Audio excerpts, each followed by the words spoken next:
आज की इतिहास वार्ता में हम बात करेंगे गांधीवादी आंदोलन के अंतर्गत सविनय अवज्ञा आंदोलन के ऊपर। पृष्ठभूमि देखेंगे। पृष्ठभूमि के अंतर्गत नेहरू रिपोर्ट का किस प्रकार से कांग्रेस में विरोध किया गया, क्योंकि कांग्रेस अब आगे बढ़ चुकी थी अपनी मांगों में। इसी प्रकार से मजदूर दल की क्या स्थिति थी, गांधी इरविन भेंट हुई, लॉर्ड इरविन ने घोषणा की थी वो क्या थी। कांग्रेस का लाहौर अधिवेशन इस समय तक हो चुका था और उसने पूर्ण स्वराज की मांग रख दी थी। 26 जनवरी को राष्ट्रीय दिवस बनाने की घोषणा की जा चुकी थी और मनाया गया। स्वाधीनता का घोषणा पत्र कांग्रेस के द्वारा घोषित कर दिया गया। इस पृष्ठभूमि के साथ सविनय अवज्ञा आंदोलन के कारणों पर हम विस्तार पूर्वक चर्चा करेंगे। तो शुरुआत करते हैं पृष्ठभूमि से। 1929 में भारत में राजनीतिक सरगर्मियां बढ़ चुकी थीं। अशांति का वातावरण संपूर्ण भारत में विद्यमान था। मजदूर मध्यम वर्ग अपना संगठन दृढ़ कर रहे थे। हिंसात्मक प्रवृत्ति उनमें बढ़ रही थी। औद्योगिक केंद्र भी अशांति के केंद्र स्थल बन चुके थे। मार्क्सवादी विचारधारा का विकास हो रहा था। मजदूरों पर इसका स्पष्ट प्रभाव देखा जा सकता था। कृषकों में भी जागृति का असर दिख रहा था। सभी ओर आंदोलन के लिए उपयुक्त परिस्थितियां निर्मित हो गई थी। कांग्रेस में भी उत्साह था। इन्हीं परिस्थितियों में नेहरू रिपोर्ट का कांग्रेस में विरोध प्रारंभ हुआ। अब कांग्रेस का युवा वर्ग जो नेहरू रिपोर्ट था उसके खिलाफ था, क्योंकि नेहरू रिपोर्ट में औपनिवेशिक स्वराज्य तक ही अपना लक्ष्य को रखा गया था, जबकि सुभाष चंद्र बोस और पंडित जवाहरलाल नेहरू के नेतृत्व में युवा वर्ग अब परिवर्तित परिस्थितियों में पूर्ण स्वाधीनता की मांग को अपना लक्ष्य घोषित करना चाहता था या अपना लक्ष्य मान रहा था। पुराना नेतृत्व इसी बात पर अड़ा हुआ था। इन परिस्थितियों में इंडिपेंडेंस लीग की स्थापना कांग्रेस के भीतर इस युवा वर्ग ने कर ली। 1928 में कोलकाता कांग्रेस के अधिवेशन में इस विषय पर विवाद हुआ। कांग्रेस के अध्यक्ष इस समय मोतीलाल नेहरू थे। अधिवेशन में नेहरू रिपोर्ट को स्वीकार किया गया, किंतु कांग्रेस के युवा सदस्यों ने पूर्ण स्वराज्य को अपना लक्ष्य घोषित करने की प्रबल मांग बुजुर्ग नेताओं के समक्ष रख दी। महात्मा गांधी को सामने आना पड़ा। पंडित मोतीलाल नेहरू, सत्यमूर्ति जैसा नेता इसमें सम्मिलित थे। इन्होंने डोमिनियन स्टेटस का पक्ष लिया तथा इस हेतु सहमति बनाई गई तथा प्रस्ताव किया गया कि यदि ब्रिटिश संसद इस विधान को ज्यों का त्यों 31 दिसंबर 1929 तक या इस निश्चित तिथि के पूर्व स्वीकार कर लेती है तो यह कांग्रेस इस विधान को अपनाएगी।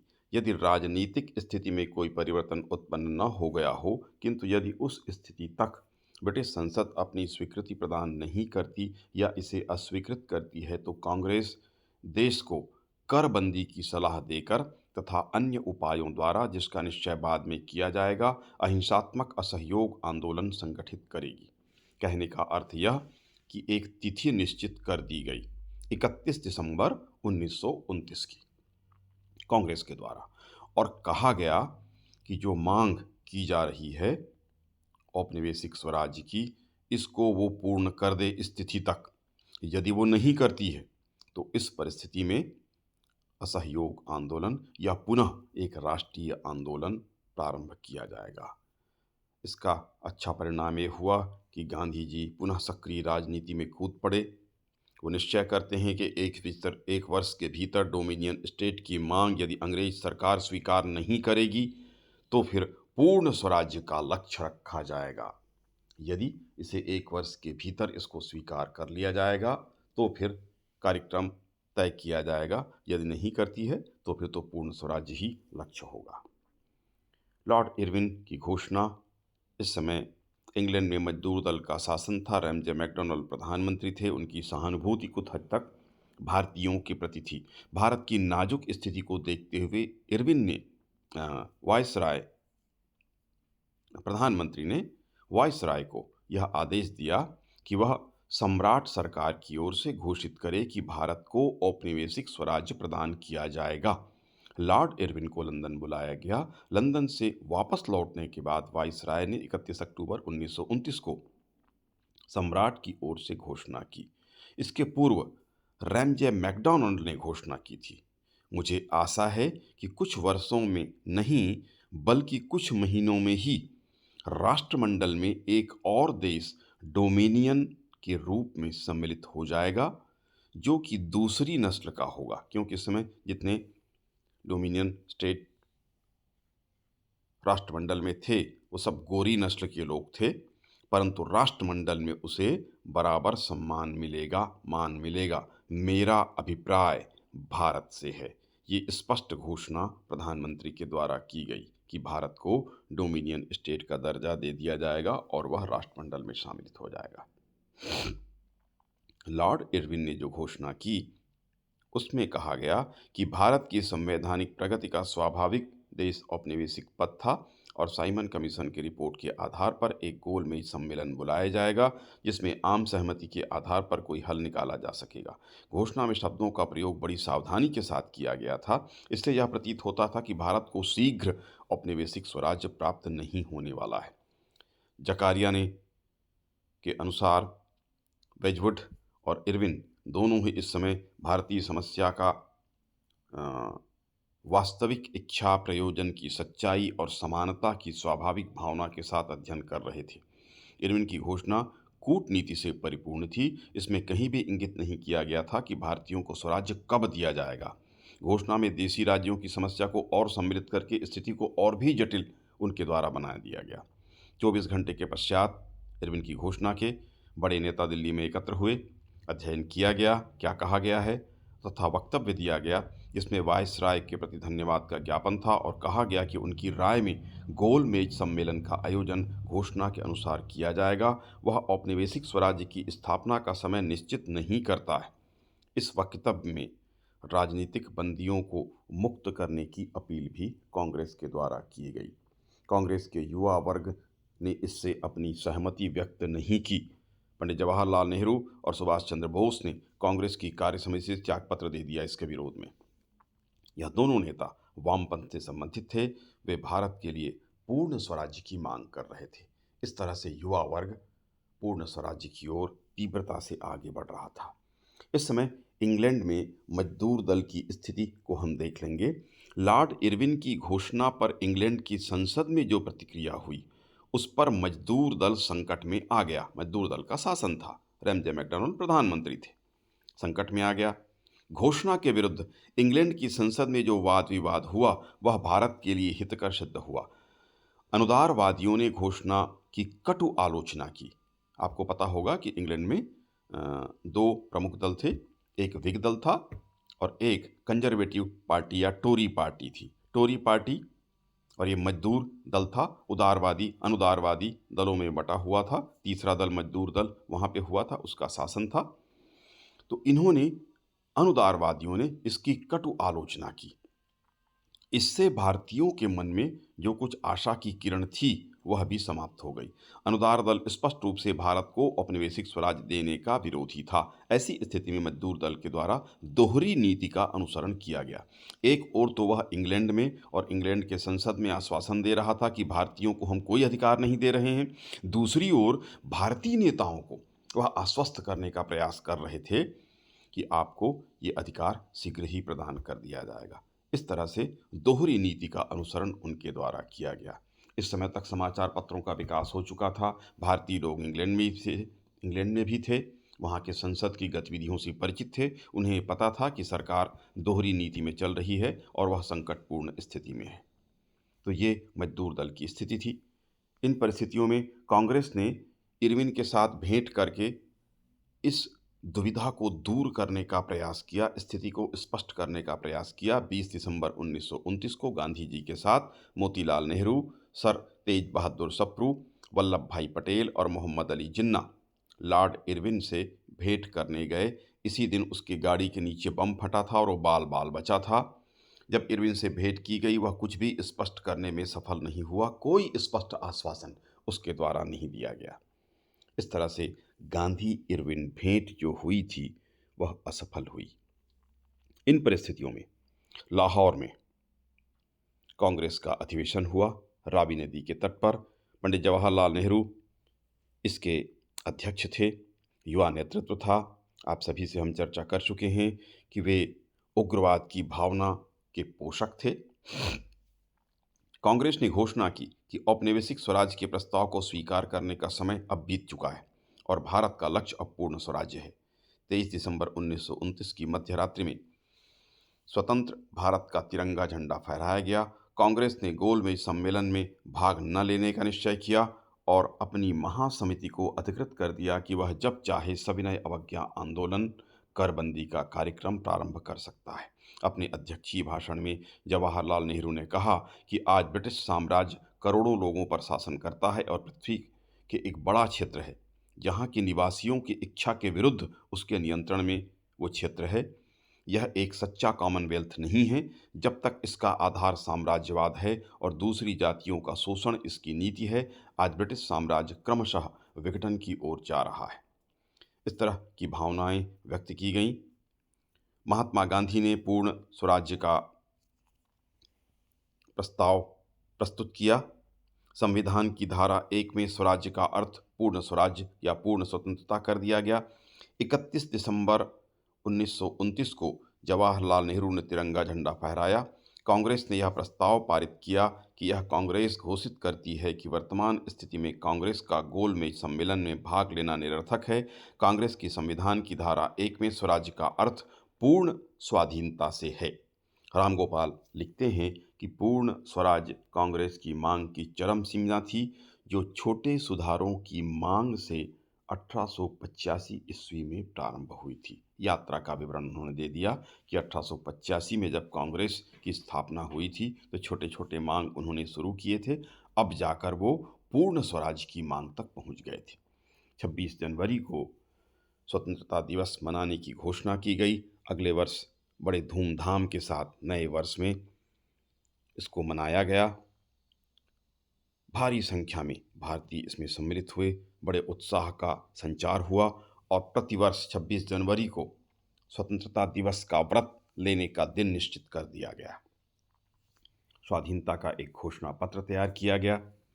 उसके अनुसार हम भारतीय प्रजाजन भी अन्य राष्ट्रों की भांति अपना जन्मसिद्ध अधिकार मानते हैं कि हम स्वतंत्र होकर रहें। हम यह भी मानते हैं कि यदि कोई सरकार यह अधिकार छीन लेती है और प्रजा को सताती है तो प्रजा को उस सरकार को बदल देने या मिटा देने का भी अधिकार है। भारत की अंग्रेजी सरकार ने भारतवासियों का अपहरण ही नहीं किया, बल्कि उसका आधार भी गरीबों के रक्त शोषण पर है और उसने आर्थिक, राजनीतिक, सांस्कृतिक और आध्यात्मिक दृष्टि से भारत को नाश किया है या भारत का नाश कर दिया है। अतः हमारा विश्वास है कि भारत को अंग्रेजों से संबंध विच्छेद करके पूर्ण स्वराज्य या स्वाधीनता प्राप्त कर लेनी चाहिए। जिस शासन ने हमारे देश को इस प्रकार सर्वनाश किया है, उसके अधीन रहना हमारी राय में मनुष्यता और भगवान दोनों के प्रति अपराध है।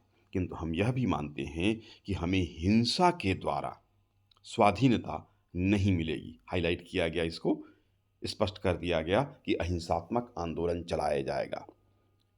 इसलिए हम ब्रिटिश सरकार से यथासंभव स्वेच्छापूर्वक किसी प्रकार का सहयोग न करने की तैयारी करेंगे और सविनय अवज्ञा एवं करबंदी के साज सजाएंगे।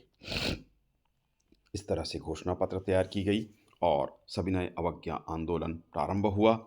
1929 में महात्मा गांधी को अधिकृत किया गया कि वह जब चाहें जैसा चाहें आंदोलन प्रारंभ करें। 1930 ईस्वी में साबरमती आश्रम में कांग्रेस की कार्यकारिणी की बैठक हुई। इसमें इसका पुष्टिकरण कर दिया गया, जिसमें कहा गया कि गांधी जी जब चाहें और जैसा चाहें आंदोलन प्रारंभ करें। गांधी जी के द्वारा 12 मार्च 1930 को सविनय अवज्ञा आंदोलन प्रारंभ किया गया। आप सभी परिचित हैं, दांडी यात्रा उन्होंने की थी। 1931 में इसे स्थगित किया गया। 3 जनवरी 1932 को सविनय अवज्ञा आंदोलन पुनः प्रारंभ किया गया। गोलमेज सम्मेलन से लौटने के बाद 16 अगस्त 1932 को अवरोध उत्पन्न हुआ, क्योंकि पुणे में समझौता हुआ था। इसके पहले 16 अगस्त 1932 को सांप्रदायिक निर्णय के कारण अवरोध उत्पन्न हुआ था और 26 सितंबर 1932 को समझौता हुआ। गांधी जी और आप सभी जानते हैं, अंबेडकर के बीच। इसके बाद गांधी जी ने हरिजनोद्धार कार्यक्रम प्रारंभ किया। इससे कुछ अवरोध उत्पन्न हुआ। 20 मई 1934 को औपचारिक रूप से यह आंदोलन समाप्त कर दिया गया था। तो ये आंदोलन का संक्षिप्त विवरण था। अब हम देखेंगे किस प्रकार से ये आंदोलन प्रारंभ हुआ, उसके पीछे कौन कौन से कारण जिम्मेदार थे जिनके कारण यह आंदोलन प्रारंभ हुआ। पहला था असहयोग आंदोलन का आकस्मिक स्थगन। 1922 को आप सभी को पता है, 5 फरवरी 1922 को चौरी चौरा नामक स्थान पर जो हिंसा की घटना हुई थी, थाने को घेर कर जला दिया गया, 22 लोग उसमें जलकर मारे गए। उसके बाद महात्मा गांधी ने कांग्रेस को यह सलाह दी, परामर्श दिया कि आंदोलन स्थगित कर दिया जाए, और कांग्रेस ने आंदोलन को स्थगित कर दिया। इसके कारण एक बड़ी कमी रह गई, क्योंकि उस समय आंदोलन अपने चरम पर था। आंदोलन रोक दिया गया, आंदोलन पूर्ण नहीं हुआ, अधूरा रहा। वह अधूरापन अब तक भारतीय राजनीति में लोगों को खल रहा था, बड़ी मांग हो रही थी। तो ये आकस्मिक स्थगन को फिर से आंदोलन का रूप देने की मांग हो रही थी। तो ये पहला कारण था। भारत की आर्थिक दुरावस्था, आप सभी जान रहे हैं कि भारतीयों की स्थिति अत्यंत खराब थी। आर्थिक मंदी 1929 में पूरे विश्व में छाई हुई थी। भारतीय व्यापार, उद्योग, कृषि मंदी से प्रभावित थे। बेरोजगारी की समस्या विकराल रूप में खड़ी थी। हड़तालों की बाढ़ पूरे भारत में आ गई थी। साम्यवादी और मार्क्सवादी विचारधारा का प्रभाव श्रमिकों पर पड़ रहा था। कृषि की स्थिति दयनीय थी। पोलक ने लिखा, कृषि संबंधी उपज के भाव 50% से अधिक गिर गए थे और किसानों की हालत इतनी तंग थी कि वह एक गज कपड़ा या एक बोतल लैंप का तेल यानी मिट्टी का तेल नहीं खरीद सकते थे। सीधा साधा तथ्य यह था कि वह कर लगान और ऋण अदा करने में असमर्थ थे। इस समय सरकार ने रुपए की कीमत को 16 पेंस से बढ़ाकर 18 पेंस कर दिया। इसका भारत के निर्यात पर दुष्प्रभाव पड़ा। इंग्लैंड को बहुत लाभ हुआ। निर्यात कर में वृद्धि कर दी, आयात कर में कमी कर दी। हड़ताल, तालाबंदी, अशांति की स्थितियां इससे भारत में उत्पन्न हुई। तो भारत की आर्थिक दुरावस्था थी, दयनीय स्थिति थी। इसने आंदोलन के लिए प्रेरित किया। गहन राजनीतिक असंतोष भारतीय वातावरण में विद्यमान था। ब्रिटिश सरकार ने नेहरू रिपोर्ट को अस्वीकार कर दिया था। स्वराज देने को वह तत्पर नहीं था। कांग्रेस दूसरी ओर विपरीत अपना लक्ष्य पूर्ण स्वराज्य को घोषित कर चुकी थी। वामपंथी विचारधारा भारतीय राजनीति में बढ़ रही थी। वह संघर्ष और क्रांति की ओर बढ़ रहे थे। क्रांतिकारी गतिविधियां भगत सिंह के नेतृत्व में चल रही थी। सरकारी दमन, हिंसक घटनाएं बढ़ रही थीं। इन परिस्थितियों में महात्मा गांधी ने सविनय अवज्ञा आंदोलन प्रारंभ कर दिया था। यह गहन राजनीतिक असंतोष का परिणाम था। युवा वर्ग द्वारा पूर्ण स्वाधीनता की मांग की जा रही थी। पंडित जवाहरलाल नेहरू और सुभाष चंद्र बोस कांग्रेस में इसका नेतृत्व कर रहे थे, और पंडित नेहरू ने कहा था कि आज हमारा लक्ष्य सिर्फ पूर्ण स्वाधीनता है, इसके अलावा हम कुछ नहीं चाहते। तो युवा वर्ग पूर्ण स्वाधीनता की मांग कर रहा था। इसके लिए आंदोलन की आवश्यकता थी। अंग्रेजों के शोषण पूर्ण नीति ये लगातार चल रहा था। आर्थिक मंदी के कठिन दौर में भी इंग्लैंड की आर्थिक दशा को सुधारने के लिए उन्होंने भारतीयों पर अत्याचार किया। अत्यधिक आर्थिक बोझ भारतीयों पर पड़ा। राजस्व की दर में वृद्धि कर दी गई, करों में वृद्धि की गई, व्यापार में प्रयास किया गया संरक्षण का। अंग्रेजों के व्यापार को आयात कर कम कर दिया गया ताकि भारत में आयात बढ़ जाए, और निर्यात कर में वृद्धि कर दी गई ताकि भारत का माल विदेशों तक न जा सके।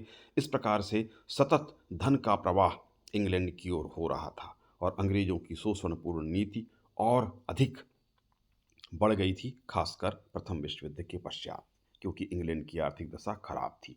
उसे सुधारने के लिए भारतीयों का शोषण अंग्रेजों ने बढ़ा दिया था। इसी समय साइमन कमीशन का आगमन हुआ। इससे बड़ा रोष उत्पन्न हुआ। आप सभी को ज्ञात है कि भारत में संवैधानिक सुधार करने के लिए और जो एक्ट पारित हुआ था 1919 का, उसका किस प्रकार से क्रियान्वयन हो रहा था, उसमें क्या कमी थी, क्या किस प्रकार उसको दूर किया जाए, उसके लिए साइमन कमीशन नियुक्त किया गया था। भारत में बहुत सारे वकील थे, बड़े नेता थे, जानकार थे, लेकिन किसी को इसमें सम्मिलित नहीं किया गया था। इसी से भारतीयों में बड़ा रोष था कि भारत के विषय में परीक्षण करने के लिए, संवैधानिक विकास के लिए कोई समिति गठित की जाती है, कमीशन गठित किया जाता है और उसमें किसी भी भारतीय को स्थान नहीं दिया जाता। क्या भारतीय इतने योग्य नहीं थे? क्या भारत में योग्य वकील या योग्य संविधानविद नहीं थे? स्वाभाविक सा प्रश्न था और भारत के विषय में निर्णय लेने के लिए अंग्रेजों की कमीशन का विरोध भारतीयों ने किया था। इससे बड़ा रोष उत्पन्न हुआ था। नेहरू रिपोर्ट को अस्वीकृत कर दिया गया था, जिसमें स्वराज की मांग की गई थी। जो मुख्य मांग थी उसको अस्वीकार किया गया। पहले तो चुनौती दी अंग्रेजों ने कि कोई ऐसा आम सहमति वाली कोई रिपोर्ट ये दें, मांग करें। भारतीयों ने कर दी, अंग्रेजों ने अस्वीकार किया। इस कारण से रोष उत्पन्न हुआ। रूसी क्रांति और मार्क्सवाद का प्रभाव भारत पर पड़ रहा था। 1917 में आप सभी जानते हैं रूसी क्रांति हुई, सफल हुई। जिस प्रकार से जनता का योगदान उसमें रहा, इससे भारत को भी प्रेरणा मिली। पंडित जवाहरलाल नेहरू, सुभाष चंद्र बोस कांग्रेस के भीतर ही मार्क्सवादी गुट का नेतृत्व कर रहे थे। तो रूसी क्रांति और मार्क्सवाद का प्रभाव न केवल कांग्रेस पर बल्कि भारतीय जनता, विशेषकर भारतीय मजदूरों पर पड़ रहा था। वे आंदोलन के लिए प्रेरित हो रहे थे। मार्क्सवादियों एवं मजदूरों का दमन अंग्रेजों ने किया। स्वाभाविक रूप से पूंजीवादी सरकार थी और वे मार्क्सवाद से घबराते थे। रूस में मार्क्सवाद का विकास हुआ था, उससे पूंजीवादी राष्ट्र बड़े संकट में आ रहे थे, उसका विरोध कर रहे थे। 1929 में सरकार ने मजदूर संगठनों के 36 प्रभावशाली नेताओं को गिरफ्तार कर उन पर मेरठ षड्यंत्र केस का आरोप लगाया। 4 साल तक इन पर मुकदमा चला और 27 नेताओं को लंबी सजाएं दी गईं। इस तरह आंदोलनरत मजदूरों के दमन का प्रयास अंग्रेजों के द्वारा लगातार किया गया। इससे मजदूरों में आंदोलन की प्रवृत्ति और भी बढ़ी। विश्व आर्थिक मंदी का प्रभाव 1919-30 में विश्व में आर्थिक मंदी की स्थिति थी, इसका प्रभाव भारत में भी पड़ा। कृषि, उद्योग, व्यापार में मंदी के कारण नष्टप्राय स्थिति उत्पन्न हुई। बेकारी के कारण युवा वर्ग में गहरा असंतोष था, इसके कारण हड़तालों की बाढ़ आ गई थी। इस असंतोष के कारण भी जनता ने आंदोलन की राह पकड़ी। असहयोग आंदोलन की असफलता। इसके पूर्व महात्मा गांधी ने असहयोग आंदोलन संचालित किया, कांग्रेस ने संचालित किया, किंतु यह सफल नहीं हो पाया। अब सक्रिय आंदोलन की अनिवार्य आवश्यकता कांग्रेस और देश तथा स्वयं महात्मा गांधी महसूस कर रहे थे। इस कारण सविनय अवज्ञा आंदोलन प्रारंभ किया गया। अंग्रेजों का नमक कानून ये बड़ी फांस थी। भारतीय इससे बड़े असंतुष्ट थे। अंग्रेजों ने एकाधिकारी की जो प्रवृत्ति थी, जो नमक के उत्पादन और उसके विक्रय का एकाधिकार इनके पास था, अंग्रेजों के पास था। भारतीयों को नमक बनाने का अधिकार नहीं था, जबकि यह नमक अनिवार्य आवश्यकता थी। आप सभी परिचित हैं कि भारतीय भोजन में नमक अनिवार्य होता है और इसकी आवश्यकता प्रत्येक, विशेषकर गरीब वर्ग को भी थी और उन्हें इसके लिए अधिक कर देना पड़ता था, अधिक कीमत चुकानी पड़ती थी। तो प्रतीक रूप में इसी को महात्मा गांधी ने चुना था और इसी का उल्लंघन किया गया था सविनय अवज्ञा आंदोलन को प्रारंभ करने के लिए। तो नमक कानून के लिए बहुत विरोध था भारतीयों में। पूर्ण स्वराज का लक्ष्य रखा गया। स्वाभाविक था, जब बड़ा लक्ष्य रखा गया तो कोई आंदोलन भी किया जाएगा। तो इसीलिए पूर्ण स्वराज के लक्ष्य की प्राप्ति के लिए सविनय अवज्ञा आंदोलन प्रारंभ किया गया। गांधी जी के अहिंसात्मक दर्शन का आकर्षण। हम देखते हैं कि असहयोग आंदोलन में जब महात्मा गांधी ने अहिंसात्मक दर्शन का उपयोग किया, असहयोग किया जाए, अहिंसा पूर्वक हिंसा न की जाए, और उन्होंने हिंसा होने के कारण ही इस आंदोलन को स्थगित किया था। उस समय तक कांग्रेस के बहुत सारे नेता और भारतीय जनता उनकी बातों को समझ नहीं पा रही थी। किसी का विरोध करना है, लेकिन कैसा विरोध? कोई हिंसा उसमें नहीं होना चाहिए, कोई आक्रामकता ना हो, शांतिपूर्वक आप विरोध करें। ये बात भारतीयों को समझ में नहीं आ रही थी। किंतु अब तक महात्मा गांधी के अहिंसात्मक दर्शन से भारतीय परिचित हो गए थे। न केवल परिचित हो गए थे बल्कि प्रभावित भी हो गए थे। अब वो इसी तरह का आंदोलन जो अहिंसात्मक हो चलाना चाहते थे। तो उसका आकर्षण भारतीयों के मन में आ गया था। अब वो इसके लिए सहमत थे। क्रांतिकारी आंदोलन दूसरी ओर चल रहा था, समानांतर आंदोलन था। सरदार भगत सिंह इसका नेतृत्व कर रहे थे। बहुत सारी क्रांतिकारी गतिविधियां चल रही थीं। भारतीय युवा क्रांतिकारी आंदोलन के प्रति आकर्षित हो रहे थे। इससे उनको बचाने के लिए, युवा असंतोष को अहिंसात्मक आंदोलन की ओर ले जाने के लिए एक सक्रिय आंदोलन की आवश्यकता थी, जो युवा वर्ग को प्रभावित कर सके और उनका उपयोग राष्ट्रीय हित में कर सके। वही गांधी जी ने किया। सविनय अवज्ञा आंदोलन प्रारंभ किया गया। कांग्रेस की जनप्रियता, कांग्रेस इस समय बहुत लोकप्रिय हो गई थी। सदस्यों की संख्या असहयोग आंदोलन के समय 1 करोड़ से अधिक बढ़ा लिया गया था। वह किसी भी आंदोलन के लिए सक्षम थी। इस कारण यह आंदोलन प्रारंभ किया गया कि कांग्रेस इस आंदोलन के संचालन में सफल हो जाएगी। गांधी इरविन समझौता से प्रोत्साहन मिला। अब तक अंग्रेज भारतीयों की कोई बात सुना नहीं करते थे, भारतीयों से कोई बात करने को तत्पर नहीं होते थे, किंतु इरविन ने बात सुनी, कम से कम वार्ता के लिए आमंत्रित किया।